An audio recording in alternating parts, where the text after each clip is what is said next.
മഴ തോർന്നെങ്കിലും മരം പെയ്യുന്നു.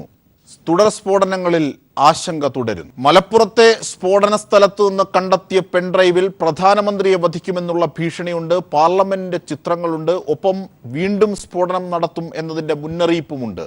ഇതാണ് എന്തൊക്കെ ജാഗ്രതകളാണ് രാഷ്ട്രീയമായും സാമൂഹികമായും സാംസ്കാരികമായും നാം കൈക്കൊള്ളേണ്ടത് എന്നുകൂടിയാണ് ചർച്ചയിൽ ഇന്ന് ന്യൂസ് ആൻഡ് വ്യൂസ് ചർച്ച ചെയ്യുന്നത്.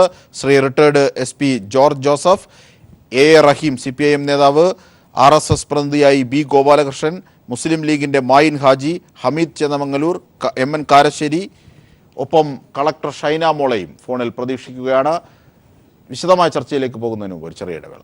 കേരളത്തിലെ സ്ഫോടന പരമ്പരകളിൽ ആശങ്ക തീരുന്നില്ല. മലപ്പുറത്തേത് തുടർ സ്ഫോടനങ്ങളുടെ മുന്നറിയിപ്പാണെന്ന സൂചനയുണ്ട്. സ്ഫോടനം നടന്ന സ്ഥലത്തു നിന്ന് കണ്ടെത്തിയ പെൻഡ്രൈവുകളിൽ പാർലമെന്റിന്റെ ചിത്രങ്ങളും പ്രധാനമന്ത്രിയെ വധിക്കുമെന്ന ഭീഷണിയുമാണ് ഒടുവിലെത്തിയത്. ആദ്യം നമുക്ക് ഇതിന്റെ സാങ്കേതികമായ അർത്ഥത്തിലുള്ള കാര്യങ്ങളിലേക്ക് തന്നെ പോകാം.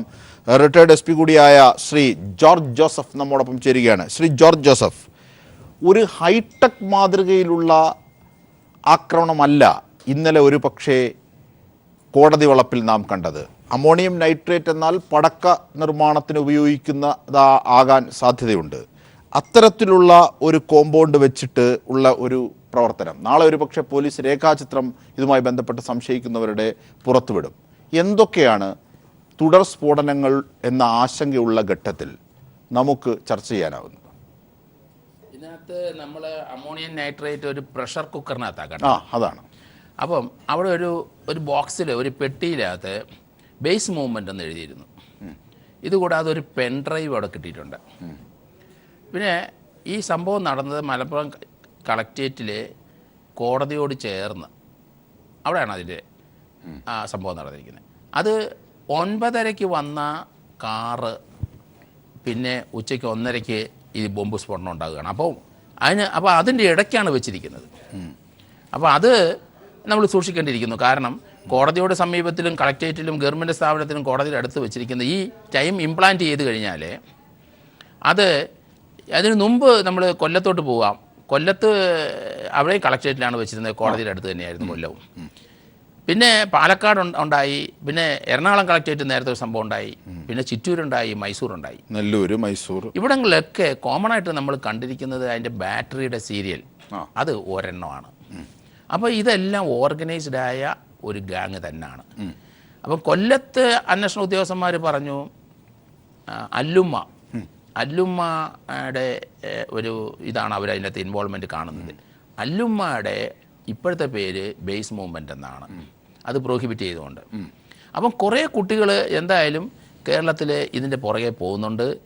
അത് ഒരു ഇൻറ്റിമിഡേഷൻ, ഒരു വിരട്ടൽ പോലെയാണ് എനിക്ക് തോന്നുന്നതെങ്കിലും ഇത് കേരള പോലീസിന് ഇതുവരെ ഈ 5-6 സംഭവം ഉണ്ടായിട്ട് നമുക്ക് ട്രാക്ക് ചെയ്യാൻ പറ്റിയിട്ടില്ല.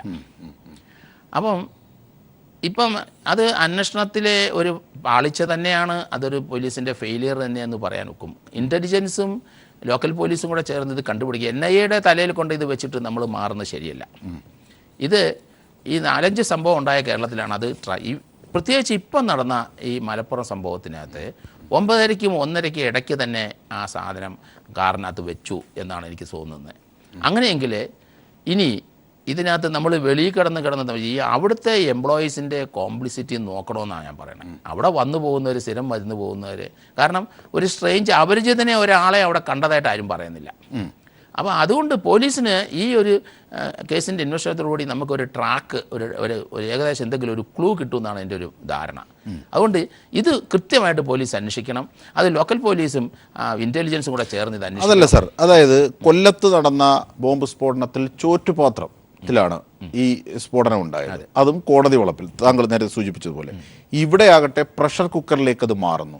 പക്ഷേ ഈ ബാറ്ററിയുടെ സീരീസ് എന്നതിനപ്പുറത്തേക്ക് ഈ സ്ഫോടനവുമായി ബന്ധപ്പെട്ട് മറ്റെന്തൊക്കെയാണ് ഈ അവിടെ കണ്ടപ്പെട്ട അല്ലെങ്കിൽ ക്ലെയിം ചെയ്യപ്പെട്ട അവരിലേക്ക് ചൂണ്ടാവുന്ന സംശയങ്ങളുള്ളത്? ഉദാഹരണത്തിന് ഇത്തരം അൽ-ഖായിദ അല്ലെങ്കിൽ അല്ലുമ്മ, അതാണ് ബേസ് മൂവ്മെൻറ്റ് എന്നത് അതിൻ്റെ ഇംഗ്ലീഷ് പതിപ്പാണത്രേ പേരിൽ പോലും. അപ്പോൾ അവർ അമോണിയം നൈട്രേറ്റ് ആണ് ഉപയോഗിച്ചത്. ഒരുപക്ഷെ അമോണിയം നൈട്രേറ്റ് എന്നത് വളരെ പ്രാഥമികമായ അല്ലെങ്കിൽ പ്രാചീനമായ ഒരു ക്രൂഡായ ഒരു ബോംബ് സ്ഫോടന രീതിയാണ് അല്ലേ? എന്തുകൊണ്ട് അതേ സംബന്ധിച്ചൊന്ന് ഒരു ഫോറൻസിക് പരിശോധന? അല്ല അതിനകത്ത് ഒരു വലിയ സ്കില്ല് അതിനകത്ത് കാണിക്കുന്നില്ല, പക്ഷേ ഒരു ഇൻറ്റിമിഡേഷൻ കാണിക്കുകയും ചെയ്യുന്നുണ്ട്. നമ്മളെ ഒരു ഭയപ്പെടുത്തൽ, എന്തോ വലിയ സംഭവം നടക്കാം, പക്ഷെ അത് ഉണ്ടാകും. കാരണം ഇതിങ്ങനെ ചെയ്ത് ഒരു സ്റ്റേജ് കഴിയുമ്പോൾ അതുങ്ങൾക്ക് തോന്നും ഇതുകൊണ്ടൊന്നും ഏറ്റില്ല, കുറേ ഒരു വലിയൊരു എക്സ്പ്ലോഷൻ വേണം. അത് നമ്മുടെ മനുഷ്യൻ്റെ ജീവൻ അപകടത്തിലോട്ട് ചെന്ന് ചാടാനുള്ള സാധ്യത ഇനിയും ഉണ്ടാവും. അതുകൊണ്ട് ഇത് മുന്നോട്ട് കൊണ്ടുപോകരുത്, ആളെ ബുക്ക് ചെയ്തേ പറ്റുള്ളൂ എന്നാണ് ഞാൻ പറയുന്നത്. അതേസമയത്ത് ഇതിന് ഈ കേരളത്തിലെ കഴിഞ്ഞ ഇസ്ലാമിക് സ്റ്റേറ്റിൽ പോയ സിറിയയിലും അവിടെയും പോയവർ നമ്മുടെ അതെവിടെയായിരുന്നു സ്ഥലം, തൃക്കരിപ്പൂർ 21 കുടുംബക്കാർ പോയി. പിന്നെ നമുക്ക് വേറൊരു കാര്യം ചെയ്യണം. ഈ സംഭവം ഉണ്ടായത് ഭോപ്പാലിൽ 8 പേരെ വെടിവെച്ച് കൊന്ന ശേഷം അതിൻ്റെ നെക്സ്റ്റ് ഡേയിലാണ് ഉണ്ടായത്. അതും ദാദ്രിയെ സംബന്ധിച്ച് സൂചനയും. അതേസമയം യു പിയിലെ അക്കിലക്ക് എന്ന് പറഞ്ഞാൽ അങ്ങേരുടെ ബീഫ് കൊലപാതകവുമായിട്ട് ബന്ധപ്പെട്ട് പറയുന്നുണ്ട്. പക്ഷേ ഉണ്ടായിരുന്ന ലഘുലേഖയിൽ എഴുതിയിരുന്നു ഒസാമ ബിൻ ലാദന്റെ പടത്തോടൊപ്പം ഉണ്ട്. അപ്പോൾ അതൊക്കെ നമ്മളെ മിസ്ലീഡ് ചെയ്യാനായിരിക്കും. എന്തുകൊണ്ട് പോലീസിന് ഇത്രയും സംഭവം ഉണ്ടായിട്ട് പിടിക്കാൻ പറ്റുന്നില്ല? അത് പിന്നെ വേറെ ഭോപ്പാലിലുണ്ടായ സംഭവത്തിനകത്ത് ഒരു കാര്യം ആലോചിച്ചോണം. നമ്മുടെ വാഗമണ്ണി വന്ന ഗുഡു എന്നൊരാളെയാണ് വെടിവെച്ച് കൊന്നിരിക്കുന്നത്. അപ്പോൾ അയാൾക്ക് തീർച്ചയായും ഈ കേരളത്തിൽ വരുന്ന ഈ അല്ലുമായുടെ അല്ലെങ്കിൽ ബേസ് മൂവ്മെൻറ്റിലുള്ളവർക്ക് തീർച്ചയായിട്ടും നല്ല കോണ്ടാക്റ്റ് കേരളത്തിലുണ്ട്. പക്ഷേ ആ കോണ്ടാക്റ്റിലൂടെ ഇതുവരെ പോലീസ് കയറിയിട്ടില്ല, പിടിച്ചിട്ടില്ല. എന്തായാലും ഒരു കാര്യം എൻ്റെ ഒരു ധാരണ, ഇത് നമുക്ക് ട്രാക്ക് ചെയ്യണമെങ്കിൽ മുസ്ലിം സമുദായത്തിലുള്ളവരും, കാരണം ഈ കുട്ടികളെല്ലാം പേരുകൊണ്ട് മുസ്ലിം സമുദായത്തിലാണ് കാണുന്നത്. അപ്പോൾ മുസ്ലിം സമുദായത്തിലുള്ളവരും, അത് ഭരണകക്ഷിയായാലും ശരി പ്രതിപക്ഷമായാലും ശരി, പക്ഷേ ഇവരുടെ പേരിൽ ക്ലെയിം ചെയ്ത് മറ്റൊരു ശ്രദ്ധ തെറ്റിക്കാനുള്ള സൂചനകൾ ആ രീതിയിൽ എന്തെങ്കിലും കാണാവുന്നത് പരിശോധിക്കപ്പെടാവുന്നതാണോ? പക്ഷെ വേറൊരു കാര്യമുണ്ട്. ഈ പാർലമെൻറ്റിൻ്റെ നേരത്തെ ഉണ്ടായ ആ എക്സ്പ്ലോഷൻ്റെ ആ പെൻഡ്രൈവിനകത്ത് അതിൻ്റെ ചിത്രങ്ങളുണ്ട്. അപ്പോൾ അതൊക്കെ നമുക്ക് സൂക്ഷിക്കണം. അതൊക്കെ നമ്മൾ ഇനി ഒരു മിസ്ലീഡ് ചെയ്യാനാണോ നമ്മൾ സൂക്ഷിക്കേണ്ടിയിരിക്കുന്നു. പക്ഷേ നമ്മളിപ്പോൾ അതിനെല്ലാം കാശ്മീരിലെ 3-4 ബോർഡറിലെ ഒരു ഡെത്ത് വന്നപ്പോൾ അതിൻ്റെ അകത്ത് 2 മലയാളികളുണ്ടായി.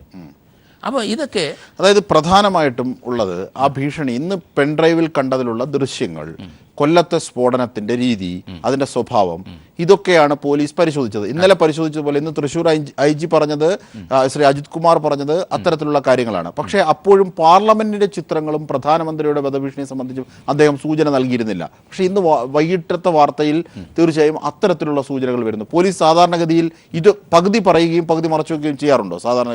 സാധാരണ അതൊരു പോലീസ് തന്ത്രമാണ്. കാരണം ഒരു സ്കെയറിന് ചില കാര്യങ്ങൾ പോലീസ് പറയാൻ പറ്റില്ല. പോലീസ് അറിയാതെ പക്ഷേ ഇത് പുറത്തു പോകില്ലല്ലോ. അപ്പോൾ പോലീസിന് അത് പുറത്തറിയണമെന്ന ഇന്റൻഷൻ ഉണ്ട്. പക്ഷേ IG പറഞ്ഞില്ല, അതെന്തായിരിക്കും? അല്ല, അത് ചില കാര്യങ്ങൾ ഒഫീഷ്യലായിട്ട് ഡിസ്ക്ലോസ് ചെയ്യാൻ പറ്റില്ല. കാരണം നമുക്ക് ഒരു ഇൻവെസ്റ്റിഗേഷനിൽ നിൽക്കുകയാണ്. അപ്പോൾ ചില കാര്യങ്ങൾ നമുക്ക് വെളിപ്പെടുത്താൻ പറ്റില്ല. അത് വെളിപ്പെടുത്തുന്ന സമയത്തേ വെളിപ്പെടുള്ളൂ. അപ്പോൾ അതുകൊണ്ട് അത് വേറെ സോഴ്സിൽ കൂടെ പത്രക്കാർക്കോ അല്ലെങ്കിൽ ചാനലുകാർക്കോ ഒക്കെ കിട്ടിങ്, അല്ലെങ്കിൽ വല്ലവർക്കും കിട്ടിങ് തന്നെ അത് പോലീസ് ഡിനേ ചെയ്യും. അതിലൊരു ഓതൻറ്റിസിറ്റി കൊടുക്കില്ല.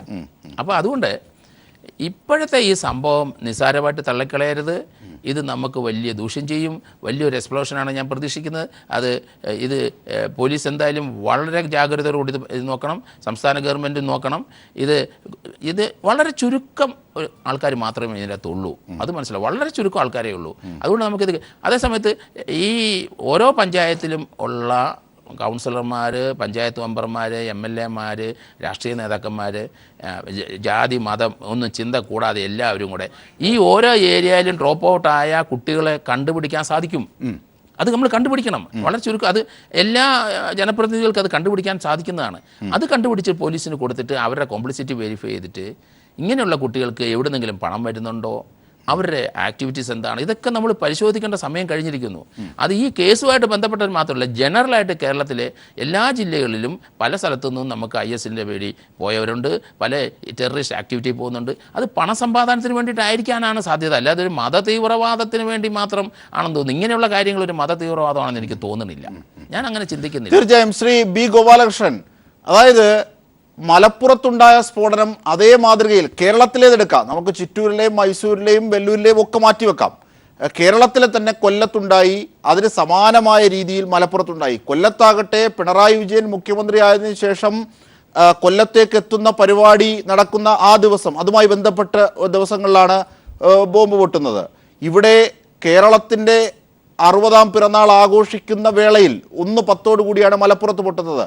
ഇത്തരത്തിൽ ബോംബ് സ്ഫോടനങ്ങളുടെ കാര്യത്തിൽ ചില ക്ലെയിമുകളും എത്തി. ഒസാമ ബിൻ ലാദന്റെ ചിത്രങ്ങൾ, ഇപ്പോൾ ഏറ്റവും ഒടുവിൽ വരുന്നത് പാർലമെന്റിന്റെ ചിത്രങ്ങളും പ്രധാനമന്ത്രിയെ വധിക്കുമെന്നതും കേന്ദ്രമന്ത്രിമാരുടെ ചിത്രങ്ങളും ഒക്കെ അതിലുണ്ട് എന്ന്. അത് വലിയ ഭീഷണിയാണ്. നിങ്ങളുടെ നാളുകൾ എണ്ണപ്പെട്ടു എന്നുള്ളത്. എന്തൊക്കെ സൂചനകളാണ് നിങ്ങൾ ഇതിൽ നിന്ന് വായിച്ചെടുക്കുന്നത്?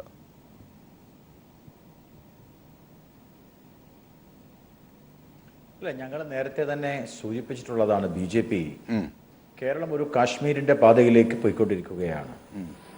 കേരളം ഭീകരവാദത്തിന്റെ ഒളിത്താവളമാണ് എന്ന് ബഹുമാന്യരായിട്ടുള്ള മുഖ്യമന്ത്രിമാരെല്ലാം പറഞ്ഞിരുന്നു. VS അച്യുതാനന്ദൻ പറഞ്ഞിരുന്നു, AK ആന്റണി പറഞ്ഞിരുന്നു, പലരും പറഞ്ഞിരുന്നു. പലപ്പോഴും പാകിസ്ഥാന്റെ ഒളിത്താവളമായിട്ട് കേരളം മാറിക്കൊണ്ടിരിക്കുന്നു എന്നുള്ളതും ഒരു യാഥാർത്ഥ്യമാണ്. ഇവിടെ രാഷ്ട്രീയത്തിനപ്പുറത്ത് ഒരു കൂട്ടായിട്ടുള്ള ശ്രമം ആണ് ആവേണ്ടത്. പക്ഷെ നിർഭാഗ്യവശാൽ പലപ്പോഴും രാഷ്ട്രീയം ഇതിൻ്റെ അന്വേഷണത്തെ തടസ്സം ചെയ്യുന്നു എന്നുള്ളതും ഒരു യാഥാർത്ഥ്യമാണ്. ഇപ്പൊ കൊല്ലത്തെ ബോംബാക്രമണം, ആ ബോംബാക്രമണത്തിന് ശേഷം, സ്ഫോടനത്തിന് ശേഷം വെല്ലൂര്, മൈസൂര്, ഇവിടെയൊക്കെ, പക്ഷേ കേരളത്തിൽ മാത്രം എന്ത് കാരണവശാലും ഈ ഭീകരവാദ സ്ഫോടനങ്ങൾ ഉണ്ടായാൽ ഒരു തുമ്പും കിട്ടുന്നില്ല. ഇപ്പൊ നമുക്കറിയാം,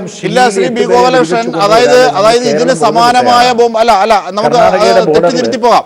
അല്ല, സംശയങ്ങൾ തിരുത്തി പോകാം, തെറ്റല്ല, സംശയങ്ങൾ തിരുത്തി പോകാം. അതായത് ഈ ഇപ്പോൾ മൈസൂരിൽ നടന്നതാകട്ടെ, നെല്ലൂരിൽ നടന്നതാകട്ടെ, ചിറ്റൂരിൽ നടന്നതാകട്ടെ, ഇതിന് സമാനമായ ഒരു സ്ഫോടനവും പണ്ട് എറണാകുളത്ത് മജിസ്ട്രേറ്റ് കോടതി സമുച്ചയത്തിന് മുകളിലുണ്ടായ സ്ഫോടനം അടക്കം എവിടെയും പ്രതികളെ പിടിച്ചിട്ടില്ല എന്നുള്ളത് അടിവരയിടേണ്ടതാണ്.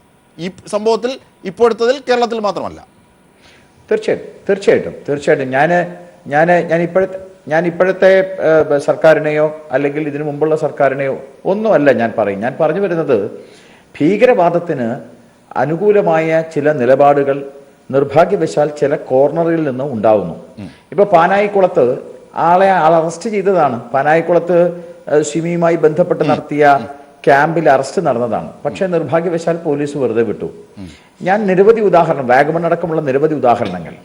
അപ്പോൾ നമ്മുടെ കേരളത്തിൽ എൻ്റെ ഒരു അഭിപ്രായം, രാഷ്ട്രീയത്തിനപ്പുറത്ത് മാർക്സിസ്റ്റ് പാർട്ടി ആയാലും കോൺഗ്രസ് ആയാലും ഏത് രാഷ്ട്രീയ പാർട്ടി ആയാലും, ഇപ്പൊ രുദ്രകുമാറിനെ കർണാടകയിൽ വധിച്ച ആളുകൾ പറഞ്ഞത്, ഞങ്ങളുടെ ഞങ്ങളുടെ ലക്ഷ്യം, ഞങ്ങൾക്ക് 2 ശത്രുക്കളാണ്, ഒന്ന് RSSഉം ഒന്ന് CPM-ഉം എന്നാണ് രുദ്രകുമാറിനെ വധിച്ച ആളുകൾ പറയുന്നത് കർണാടകയിൽ. അപ്പം ഞാൻ പറയുന്നത്, ഇവിടെ രാഷ്ട്രീയ പാർട്ടികൾ പരസ്പരം അങ്ങോട്ടും ഇങ്ങോട്ടും കുത്തിക്കീറുന്നതിന് പകരം നമ്മുടെ വീടിൻ്റെ മുറ്റത്ത്, നമ്മുടെ മുറിയുടെ മുറ്റത്ത്, നമ്മുടെ ഡോറിൻ്റെ മുറ്റത്ത് ഭീകരത എത്തിക്കഴിഞ്ഞിരിക്കുന്നു. അപ്പോൾ ആ ഭീകരതയെ എന്ത് കാരണവശാലും ശക്തമായി, ഇന്ന് ബഹുമാനപ്പെട്ട മുഖ്യമന്ത്രി പറഞ്ഞിട്ടുണ്ട്, ശക്തമായ നടപടികൾ എടുക്കുമെന്ന്. ഞാൻ പറഞ്ഞു വരുന്നത്, നിർഭാഗ്യവശാൽ കുറെ കാലങ്ങളായിട്ട് ആര് ഭരിക്കുമ്പോഴും കേരളത്തിൽ ഭീകരവാദത്തിന് വേണ്ടത്ര രീതിയിലുള്ള ഒരു അന്വേഷണമോ വേണ്ടത്ര രീതിയിലുള്ള ഒരു നിയന്ത്രണമോ കൊണ്ടുവരാൻ കഴിയുന്നില്ല എന്നുള്ളത് ഒരു യാഥാർത്ഥ്യം. അല്ല ശ്രീ ഗോപാലകൃഷ്ണൻ, അത്തരത്തിൽ അമൂർത്തമായ ഒരു ഭാവം സൃഷ്ടിച്ചുകൊണ്ടുള്ള പ്രതികരണം എന്നതിനപ്പുറത്തേക്ക് കുറെ കൂടി സ്പെസിഫിക് ആയാൽ നമുക്ക് ചർച്ചയ്ക്ക് സുഖമുണ്ട്. അതായത് ഭീകരവാദം നമ്മുടെ പടിപ്പുറത്ത് വന്നു നിൽക്കുന്നു, തീർച്ചയായും ആശങ്കയുള്ളതാണ്. ഒന്നിച്ച് എല്ലാ രാഷ്ട്രീയ പാർട്ടികളും ഒന്നിച്ചെന്ന് തുടച്ചു മാറ്റേണ്ടതാണ്, വെട്ടിമാറ്റേണ്ടതാണ്, സംശയമില്ല. പക്ഷേ ഇപ്പോൾ മലപ്പുറത്ത് കണ്ടത്, കൊല്ലത്തിന് പിന്നാലെ മലപ്പുറത്ത് കണ്ട ഈ സ്ഫോടനത്തിൽ ക്ലെയിം ചെയ്യുന്ന രൂപത്തിൽ കണ്ട ചില സൂചനകളുണ്ടല്ലോ, അല്ലുമ്മ, അൽ ഖായിദ, ബേസ് മൂവ്മെന്റ്, ഇത്തരം ചില സൂചനകളാണ് അതിലുള്ളത്. ആ സൂചനകൾ യഥാർത്ഥ സൂചനകളായി നിങ്ങൾ കാണുന്നുണ്ടോ? അതോ ശ്രദ്ധ തിരിക്കാനുള്ള വേറെ ഏതെങ്കിലും കേന്ദ്രത്തിൻ്റെതായ സാധ്യതകളുണ്ടോ? അങ്ങനെയെങ്കിൽ ഏതു തരം ഭീകരവാദമാണ് ഈ പടിപ്പുറത്തേക്ക്, ഈ പടിവാതിലേക്ക് എത്തി നിൽക്കുന്നത് എന്ന് BJPക്ക് എന്തെങ്കിലും ആശങ്കയുണ്ടോ? അത് പറയൂ ഈ ഘട്ടത്തിൽ. ഞാൻ വളരെ കൃത്യമായി പറഞ്ഞല്ലോ, കേരളത്തിൽ കാലങ്ങളായിട്ടുള്ള ഭീകരവാദത്തിന്റെ പ്രവർത്തനങ്ങൾ കേരളത്തിൽ നടന്നുകൊണ്ടിരുന്നു. അത് ഇന്നും ഇന്നലെയും തുടങ്ങിയതല്ല, അത് കാലങ്ങളായിട്ടുള്ളതാണ്. അത് പാൻ ഇസ്ലാമിക് മൂവ്മെന്റിന്റെ ഭാഗമായിട്ട് സിമി അടക്കമുള്ള ആളുകൾ, നിരോധിക്കപ്പെട്ട സംഘടനകൾ അടക്കമുള്ള ആളുകൾ, അവർ കൊണ്ടുവന്നിട്ടുള്ള ഒരു ഭീകരവാദം അത് ശക്തമായ രീതിയിൽ സ്വാധീനം ഉറപ്പിച്ചിരിക്കുന്നു. നിർഭാഗ്യവശാൽ നിരപരാധികളായിട്ടുള്ള മുസ്ലിം ചെറുപ്പക്കാരടക്കമുള്ള ആളുകൾ, ഒരുപക്ഷെ നേരത്തെ എൻ്റെ സുഹൃത്ത് പറഞ്ഞതുപോലെ തൊഴിലിൻ്റെ പേരിലാവാം, അത് ഏത് വിഭാഗത്തിൽപ്പെട്ട ആളുകളായാലും, നമ്മൾ മതം ഒരു കളർ കൊടുക്കേണ്ട ആവശ്യമില്ല. മതത്തിൻ്റെ കളർ ഇല്ലാതെ തന്നെ ഭീകരവാദത്തെ എതിർക്കാനാണ് നാം ശ്രമിക്കേണ്ടത്. പക്ഷെ നിർഭാഗ്യവശാൽ ഇന്ന് ഈ കേരളത്തിൽ നടക്കുന്ന ഭീകരവാദം, ഞാൻ കേരളത്തിലെ ഭീകരവാദത്തിലേക്ക് വന്നാൽ, കേരളത്തിൽ നടക്കുന്ന ഭീകരവാദത്തിൽ എപ്പോഴും അടിവരയിട്ട് സൂചിപ്പിക്കേണ്ടത് ഭീകരവാദം കേരളത്തിലെ മുഴുവൻ രാഷ്ട്രീയ പാർട്ടികളെയും തീർച്ചയായിട്ടും ഉന്നം വെക്കുന്നു എന്നുള്ളത് ഒന്നാമത്തെ കാര്യം. അതേ സമയത്ത് ഭീകരവാദത്തിന് അനുകൂലമായി നിലപാട് സ്വീകരിക്കാനും ഭീകരവാദികളെ സംരക്ഷിക്കുവാനും കേരളത്തിൻ്റെ രാഷ്ട്രീയം അത് ഏത് മേഖലയിലായാലും ചിലർ കേരളത്തിൻ്റെ രാഷ്ട്രീയത്തിൽ അതിന് ശ്രമിക്കുന്നു. ഇപ്പോൾ ഞാൻ ഏറ്റവും നല്ലൊരു ഉദാഹരണം പറയാം. ഷക്കീർ നായകിനെ ഒരു ഭീകരവാദി, അന്താരാഷ്ട്ര ഭീകരവാദി എന്ന് പലരും പറയുന്നു, പല സംസ്ഥാനങ്ങളും നിരോധിക്കുന്നു. ഇന്റർനാഷണലായിട്ട് തന്നെ അതിനെക്കുറിച്ച് ധാക്കയിൽ നടന്ന ഭീകരവാദത്തിന്റെ ഇൻസ്പിറേഷനാണെന്ന് പറയുന്നു. പക്ഷെ പരസ്യമായിട്ട് ഷക്കീർ നായകിനെ പിന്തുണയ്ക്കുന്നു ഒരു രാഷ്ട്രീയ പാർട്ടി. മുസ്ലിം ലീഗല്ലേ താങ്കൾ ഉദ്ദേശിച്ചത്? മുസ്ലിം ലീഗിന്റെ പ്രതിനിധി മായിൻ ഹാജി നമ്മുടെ ടെലിഫോൺ ലൈനിലുണ്ട്. ശ്രീ ഗോപാലകൃഷ്ണൻ, അതായത് മായിൻ ഹാജി ടെലിഫോൺ ലൈനിലുണ്ട്. മായിൻ ഹാജിയിലേക്ക് എത്താം. മായിൻ ഹാജി തുടരുകയാണ്. അതായത് ശ്രീ ഗോപാലകൃഷ്ണൻ, അതായത് പുരോഹിതിന്റെയും പ്രഗത്യ സിംഗ് ഠാക്കൂറിന്റെയും മക്ക മസ്ജിദിന്റെയും ഒക്കെ മാതൃക നമ്മൾ കേട്ടിട്ടുണ്ട്. ആ രീതി ഒന്നും നിങ്ങൾ ഇവിടെ സംശയിക്കാത്തത് എന്ത്?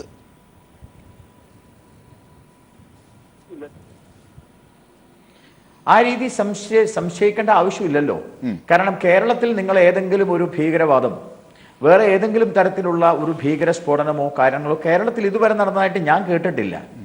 പിന്നെ എപ്പോഴും നമ്മൾ ഒരു ഡിഫൻസിലേക്ക് കൊണ്ടുവരുന്നുണ്ട്. മാലേഗാവ് സ്ഫോടനവും അതുപോലെ സംജോത എക്സ്പ്രസിന്റെ സ്ഫോടനവും പറയാറുണ്ട്. ഞാൻ സ്വാഭാവികമായി പറയുന്നത്, ഇന്ത്യയിൽ എത്രയോ ഭീകര സ്ഫോടനങ്ങൾ നടന്നു. ആ ഭീകര സ്ഫോടനങ്ങൾ നടന്നതിന് ശേഷം ഈ 2 സ്ഫോടനങ്ങൾ ഉണ്ടാവാൻ പാടില്ലാത്തതാണെങ്കിലും ആ 2 സ്ഫോടനങ്ങളിൽ പ്രതികളായിട്ട് ആളുകളെ പിടിച്ചിട്ടുണ്ട്, അറസ്റ്റ് ചെയ്തിട്ടുണ്ട്, അതിൽ വിചാരണ നേരിടുന്നുണ്ട്. ആ 2 സ്ഫോടനം ഒഴിച്ചു നിർത്തിയാൽ ഇന്ത്യയിൽ ഉണ്ടായിട്ടുള്ള മുഴുവൻ സ്ഫോടനങ്ങളുടെയും ബേസ് നമ്മൾ എടുക്കുന്ന സമയത്ത് നമുക്ക് ചില പ്രത്യേകതകൾ കാണാം. സ്ഫോടനങ്ങൾ നടക്കുന്ന സ്ഥലങ്ങളിലും അവർ ഉയർത്തുന്ന മുദ്രാവാക്യങ്ങളും പാകിസ്ഥാൻ അനുകൂലമാണ്. ഒരു വേറിടൽ മനോഭാവം പ്രകടമാകുന്നു. ഇതൊക്കെ എല്ലാ സ്ഥലത്തുമുണ്ട്. മലപ്പുറത്തുമുണ്ട്, കൊല്ലത്തും ഉണ്ടായിട്ടുണ്ട്, മൈസൂരും ഉണ്ടായിട്ടുണ്ട്. അപ്പോൾ മലപ്പുറത്തെയും കൊല്ലത്തെയും വെല്ലൂരിലെയും മൈസൂരിലെയും സ്ഫോടനങ്ങൾ സമാനമാണെന്ന് പറഞ്ഞത് പോലീസ് തീർച്ചയായും.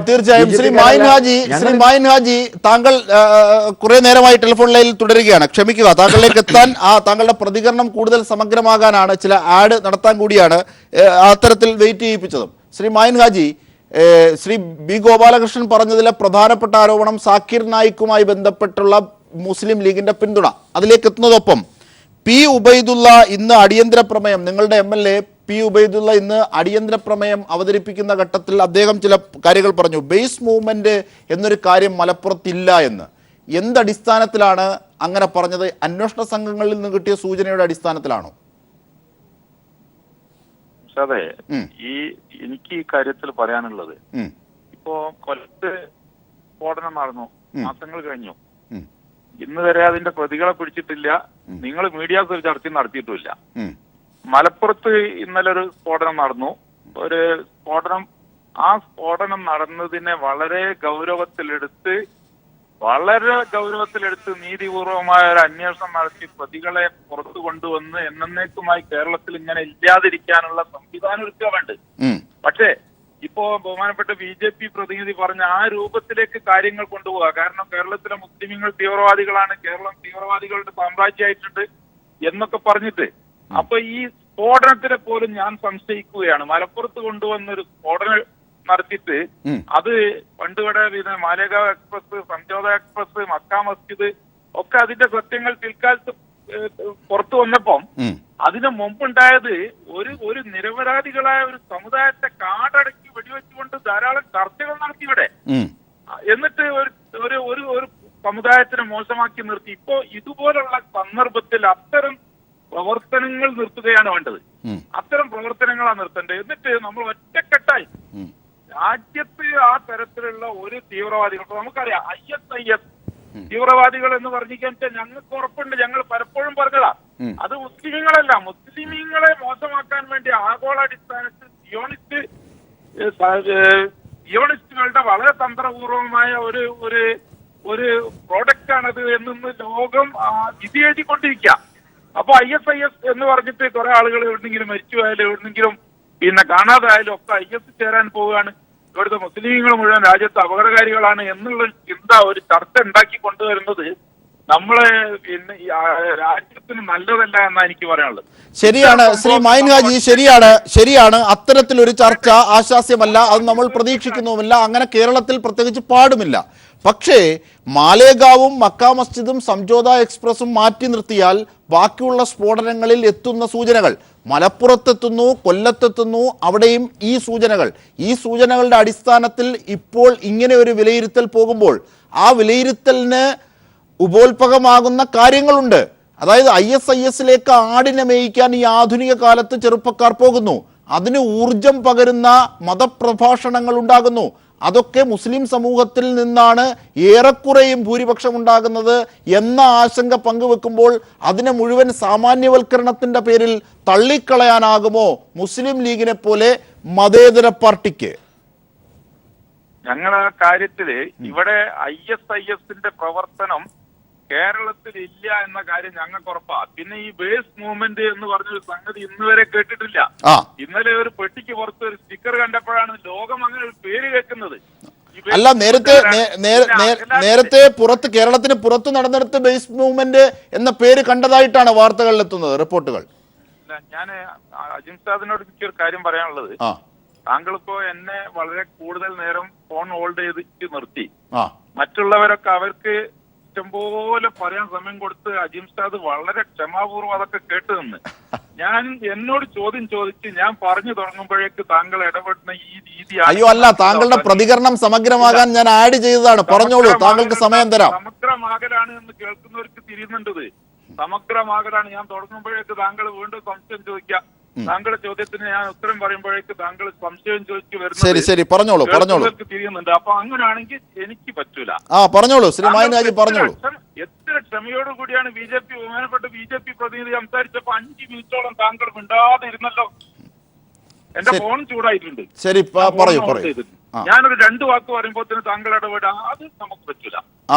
അജിംസാദ് നമുക്ക് പറയാം, പല സമാനമായ മാലേഗാവ് തന്നെ, സംജോത എക്സ്പ്രസ് കേസ്, ഇതൊക്കെ ഒരു സമുദായത്തിന്റെ മേലെ കാടടിച്ച് വെടിവെച്ച് ഞങ്ങൾ സമുദായത്തിന്റെ ഭാഗം പറയല്ല, ഒരാളെയും ഭാഗം പറയല്ല. ഞങ്ങൾ ഇത്തരം തീവ്രവാദ പ്രവർത്തനങ്ങൾ ആര് നടത്തിയാലും ഇവിടുത്തെ നിഷ്കളങ്കരായ മതപ്രഭാഷകര് ഇവിടെ അവരെ ഏതെങ്കിലും വാക്കുകളിൽ പിടിച്ച് അവരെ ചാർജ് ചെയ്യുന്നതാണ് ഇപ്പൊ നടക്കുന്നത്. അല്ലാതെ സാക്കിർ നായിക് അടക്കമുള്ള ഒരു വലിയ പ്രഭാഷകന്റെ പ്രസംഗത്തിലും രാജ്യത്തിന് അപകടകരമായ ഒരു പ്രസംഗം ഉണ്ടാവില്ല. നേരെ മറിച്ച് എന്തെല്ലാം വായി തോന്നിയതൊക്കെ ആരെല്ലാം വിളിച്ചു പറയുന്നത്, ശശികലായിക്കും വിശകലായിക്കും എന്തെല്ലാം വിളിച്ചു പറയുന്നുണ്ട്. ആർക്കെങ്കിലും പ്രശ്നമുണ്ടോ? ആരെങ്കിലും കേസെടുക്കുന്നുണ്ടോ? അഥവാ കേസെടുത്തു ശശികലയ്ക്കെതിരെ ജാമ്യമില്ലാ കേസെടുത്തു.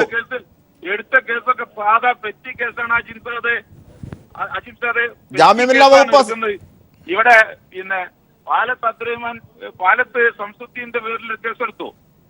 അതുപോലെയാണ് ശശികലന്റെ പേരിലെടുത്തത്. അപ്പൊ ആ തരത്തിലുള്ള ഒരു വിവേചനം നിർത്തിവെച്ച് ഇവിടെ ഇത്തരത്തിലുള്ള ക്ഷുദ്ര പ്രവർത്തനങ്ങൾക്കെതിരെ രാജ്യദ്രോഹ പ്രവർത്തനങ്ങൾ നീങ്ങുന്ന ഇതൊക്കെ ഒരു തരം ശ്രദ്ധ മാറ്റാനുള്ള മലപ്പുറം ജില്ല എന്ന കേരളത്തിലെ ശാന്തമായ സൗഹൃദ ജില്ല, കേരളത്തിൽ പേരെടുത്ത ലോകത്തിന് മാതൃകയായിട്ടുള്ള ആ ജില്ലയുണ്ടല്ലോ, ആ ജില്ലയുടെ സൽപ്പേര് ലോകത്തിന് മാതൃകയായിട്ടുള്ള ആ ജില്ലയെ കളങ്കപ്പെടുത്താനുള്ള ബോധപൂർവമായ ശ്രമമാണിത് എന്നാണ് എന്റെ അഭിപ്രായം. ഏത് കോണിൽ നിന്നുള്ള ബോധപൂർവമായ ശ്രമം, അതും കൂടി പറയൂ. ബേസ് മൂവ്മെന്റ് ഇല്ല എന്ന് പി ഉബൈദുള്ള ഇന്ന് സഭയിൽ പറഞ്ഞു. അങ്ങനെ ഒരു തെളിവില്ല, ഞങ്ങൾക്ക് ബോധ്യപ്പെട്ടിട്ടില്ല, മലപ്പുറത്ത് പ്രവർത്തിക്കുന്നവരാണ് ഞങ്ങളെന്ന്.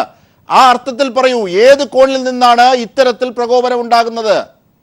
ഞാൻ പറഞ്ഞല്ലോ, ഇവിടെ ഒരു സമൂഹത്തിന് മോശമായി ചിത്രീകരിക്കുന്ന തരത്തിലുള്ള വിഷം ചീറ്റുന്ന പ്രസംഗങ്ങൾ പല തരത്തിലും വരുന്നു. അതിനൊന്നും ഒരു നടപടിയുമില്ല. ഞാൻ പറഞ്ഞത് ശ്രദ്ധ തിരിക്കാൻ, ആ ജില്ലയെ കളങ്കപ്പെടുത്താനായിരിക്കാം ചിലപ്പോ. എന്തായാലും വളരെ കർശനമായ, വളരെ ഫലപ്രദമായ അന്വേഷണം നടത്തി കുറ്റക്കാർക്കെതിരെ കർശനമായ നടപടി സ്വീകരിക്കണം. ആ കൂട്ടത്തിൽ എല്ലാ സപ്പോർട്ടും ചെയ്യും. അതിന് ഒരു തരത്തിലും ഇത്തരം വ്യക്തികളെ മുസ്ലിം ലീഗ് പ്രോത്സാഹിപ്പിക്കുന്ന പ്രശ്നമേ ഇല്ല. എല്ലാവരും ഒരേ തരത്തിൽ വരണം. ആരെയെങ്കിലും ചാർജ് ചെയ്യാനോ ആരെയെങ്കിലും മോശമാക്കാനോ ആരോടെങ്കിലുമുള്ള വിരോധം തീർക്കാനോ ഉള്ള പ്രഹസനമാക്കരുത്. എല്ലാവരും ഒരേ സ്വരത്തിൽ ഒറ്റക്കെട്ടായി, നമ്മൾ ഈ രാജ്യത്തെ സന്തതികളാണ്, നമ്മളെ ഏകോപ സഹോദരങ്ങളാണ്. നമുക്കവിടെ മതത്തിന്റെ പ്രശ്നമില്ല, രാജ്യത്തിന്റെ കാര്യം വരുമ്പോൾ നമ്മൾ ഒറ്റക്കെട്ടായി ഭാരതീയരാണ് എന്ന ചിന്തയോടുകൂടി നിൽക്കാൻ എല്ലാവരും തയ്യാറുണ്ടോ? എന്നാൽ ഇതൊക്കെ വളരെ പെട്ടെന്ന് അവസാനിപ്പിക്കാൻ സാധിക്കും. തീർച്ചയായും അങ്ങനെ ഒരു പ്രശ്നം തന്നെ അങ്ങനെ ഒരു പ്രശ്നം തന്നെയാണ് ഇതിൽ ഉള്ളടങ്ങിയിരിക്കുന്നതും. ശ്രീ മായിൻ ഹാജി ദയവായി തുടരൂ. നമുക്ക് CPIM പ്രതിനിധിയിലേക്ക് പോകാം. ശ്രീ A റഹീം, അതായത് കൊല്ലത്ത് ഇത്തരത്തിലൊരു സ്ഫോടനമുണ്ടായി, അതേ മാതൃകയിൽ മലപ്പുറത്ത് വീണ്ടും ഉണ്ടാകുന്നു. ആദ്യ സ്ഫോടനമുണ്ടായത് പിണറായി വിജയൻ മുഖ്യമന്ത്രി ആയതിനു ശേഷം കൊല്ലത്തേക്ക് വരുന്ന ഒരു പരിപാടിയുമായി ബന്ധപ്പെട്ട ദിവസങ്ങളിലാണ്. ഒന്ന്. രണ്ട്, ഇവിടെ 60ാം പിറന്നാൾ ആഘോഷിക്കുന്ന വേളയിലാണ് ഇവിടെ ഉണ്ടായത്. ഇൻ്റലിജൻസിൻ്റെ കടുത്ത പരാജയം. അവിടെയും CCTV ക്യാമറ ഇല്ലായിരുന്നു, അല്ലെങ്കിൽ ഉണ്ടായിട്ട് പ്രവർത്തിച്ചിരുന്നില്ല. ഇവിടെ CCTV ക്യാമറയേ ഇല്ലായിരുന്നു. ഇതിനൊക്കെ വളം വെക്കുന്ന തരത്തിലേക്ക് കാര്യങ്ങൾ നീക്കിയതിലെ വീഴ്ച പരിശോധിക്കപ്പെടേണ്ടേ ശ്രീ A റഹീം? തീർച്ചയായും പരിശോധിക്കപ്പെടണം. ഇന്ന് കേരളത്തിൻ്റെ മുഖ്യമന്ത്രി നിയമസഭയ്ക്കുള്ളിൽ വളരെ തൃപ്തികരമായൊരു മറുപടി പറഞ്ഞു.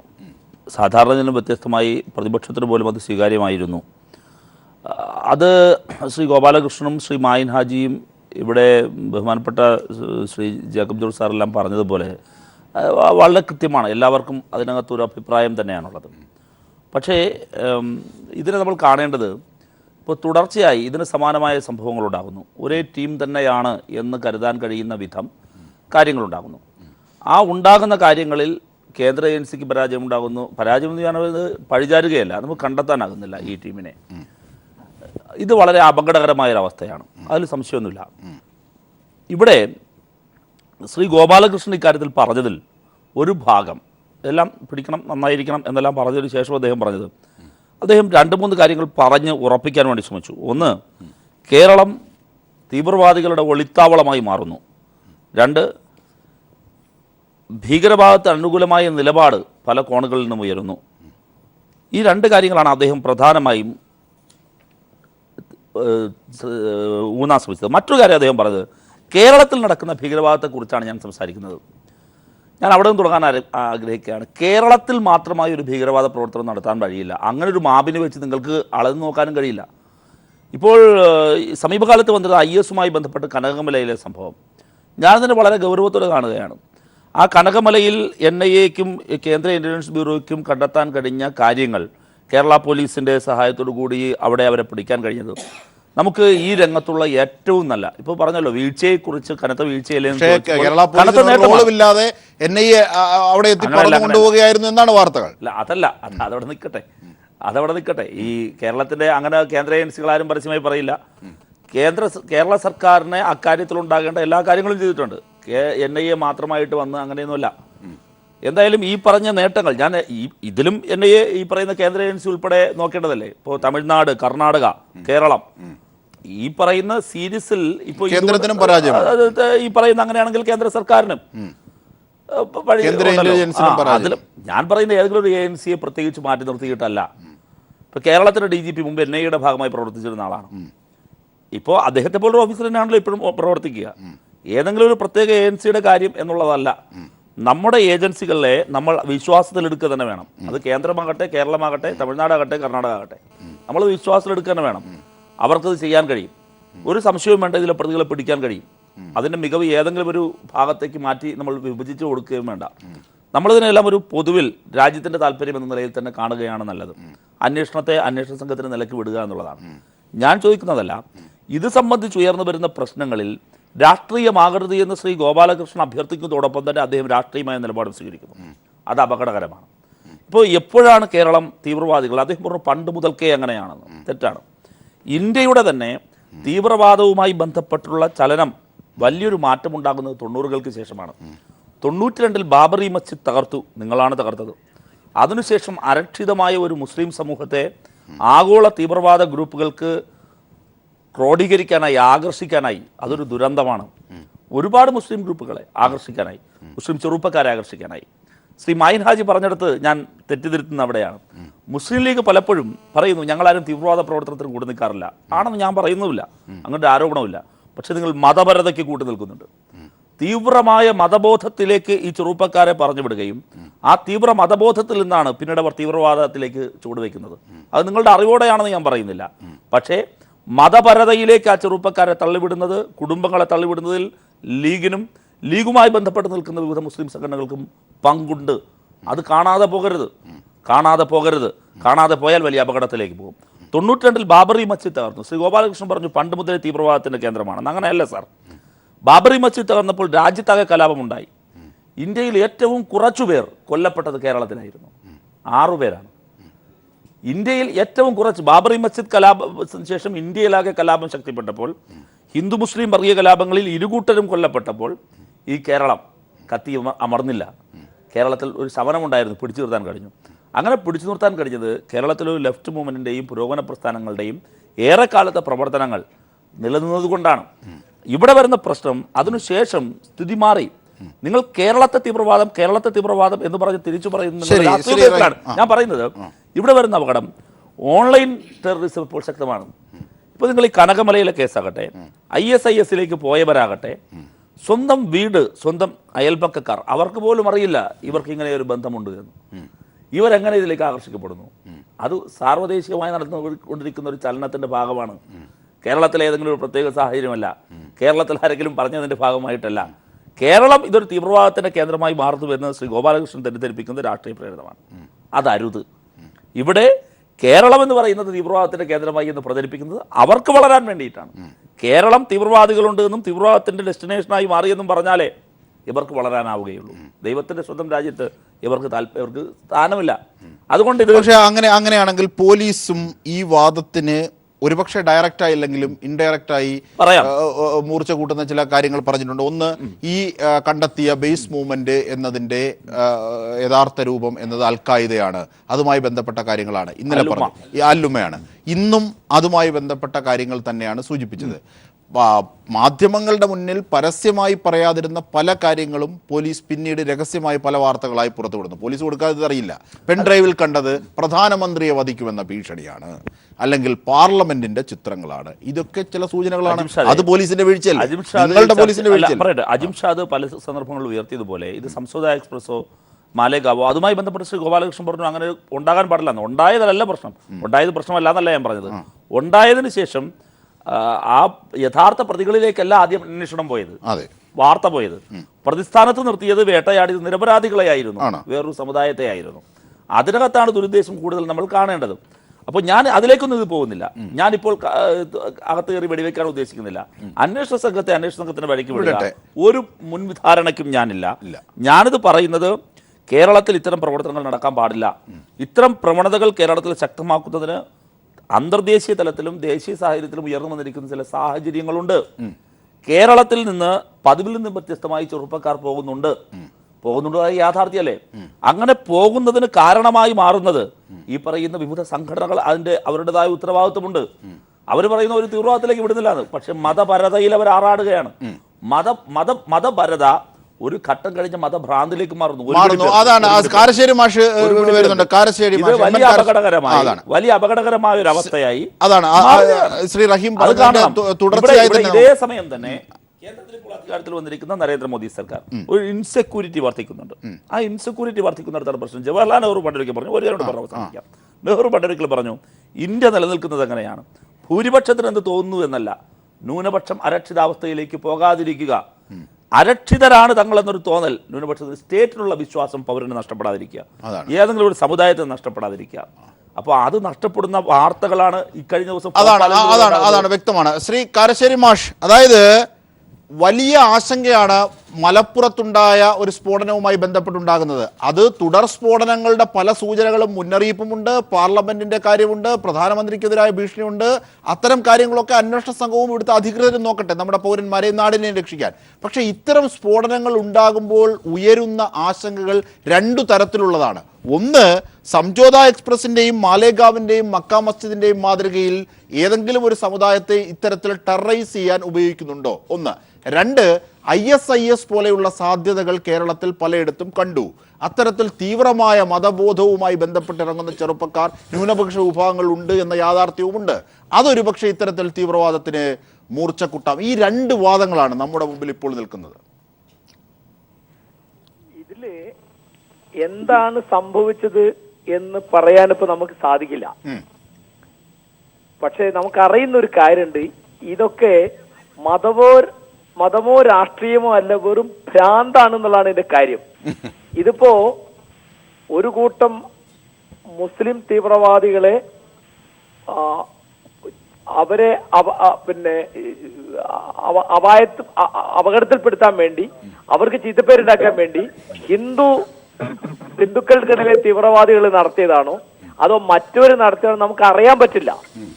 കാരണം ഇപ്പൊ ഇവിടെ നടക്കുന്നത് ഒന്നും നമുക്ക് മനസ്സിലാവുന്നില്ല. ഇപ്പൊ ഭോപ്പാലില് തടവ് ചാടിയ ആളുകളെ അഭിമുഖം എൻകൗണ്ടറിൽ കൊന്നു, അവര് പരസ്പരം വെടിവെച്ച് കൊന്നു എന്ന് പറഞ്ഞാൽ നമുക്ക് വിശ്വസിക്കാൻ പറ്റില്ല. കാരണം തടവ് ചാടിയ ആളുടെ കയ്യിൽ എങ്ങനെ ആയുധം ഉണ്ടാവുക എനിക്ക് മനസ്സിലായില്ല. പക്ഷെ അവിടെ കിട്ടുന്ന പ്ലേറ്റ് സ്പൂണൊക്കെയാണ് ആയുധത്തിന്റെ രീതിയിലേക്ക് ആക്കിയത്. അല്ല, അപ്പൊ ഞാൻ പറയുന്നത് ഇതിപ്പോ ഏത് സ്ഥലത്തേക്കാണ് ഈ രാജ്യം പോകുന്നത്, ഈ പറയുന്നതൊക്കെ എങ്ങനെയാണ് രാഷ്ട്രീയ പ്രവർത്തനമാവുക, എങ്ങനെയാണ് മതമാവുക എന്നൊന്നും എനിക്ക് മനസ്സിലാവുന്നില്ല. ഇതിനിപ്പോ എനിക്ക് മനസ്സിലാവുന്ന ഒരു കാര്യം, ഇതൊക്കെ ഭ്രാന്താണ്. ഇത് ഇസ്ലാം മതത്തിന്റെ പേരിലോ ഹിന്ദു മതത്തിന്റെ പേരിലോ ആർക്കെതിരായിട്ട് നടത്തിയാലും ഭ്രാന്ത് മാത്രമാണ്. എങ്ങനെയാണ് നമ്മുടെ കുട്ടികൾ ഇങ്ങനെ ആവുന്നത്, ആരാണ് ചെയ്തത്, ഇതിന് ആരാണ് ചെയ്തതെന്ന് പറയേണ്ടത് സംസ്ഥാന ഗവൺമെന്റ് ആണ്, പോലീസാണ്. പക്ഷേ കൊല്ലത്ത് നടന്ന മാഷ് നേരത്തെ സൂചിപ്പിച്ചതുപോലെ പുറത്ത് നടന്ന കാര്യങ്ങൾ പോട്ടെ, അല്ലെങ്കിൽ എൻകൗണ്ടർ ആണോ അല്ലെങ്കിൽ അത്തരത്തിലുള്ള കാര്യങ്ങളൊക്കെ അവിടെ നിൽക്കട്ടെ, അതൊക്കെ അതിന്റെ അന്വേഷണം. പക്ഷെ കേരളത്തിൽ നടന്ന, കൊല്ലത്ത് നടന്ന ഇതിന് സമാനമായ സ്ഫോടനത്തെ സംബന്ധിച്ച് പോലും ഒരു പ്രതിയും പിടിക്കപ്പെട്ടിട്ടില്ല. 98 നടന്ന എറണാകുളം മജിസ്ട്രേറ്റ് സമുച്ചയത്തിന് മുകളിലുണ്ടായ സ്ഫോടനത്തിന്റെയും പ്രതികൾ ആരെന്നുണ്ടായില്ല. ഇങ്ങനെ ഒരു വലിയ സംഭവം ഉണ്ടാകുക, ചർച്ചയ്ക്ക് വഴിവെക്കുക, പക്ഷെ ഇതിന്റെ കറക്റ്റായ സോഴ്സ് എവിടെയെന്ന് അധികൃതർ കണ്ടെത്തി പറഞ്ഞു തരുന്നില്ല.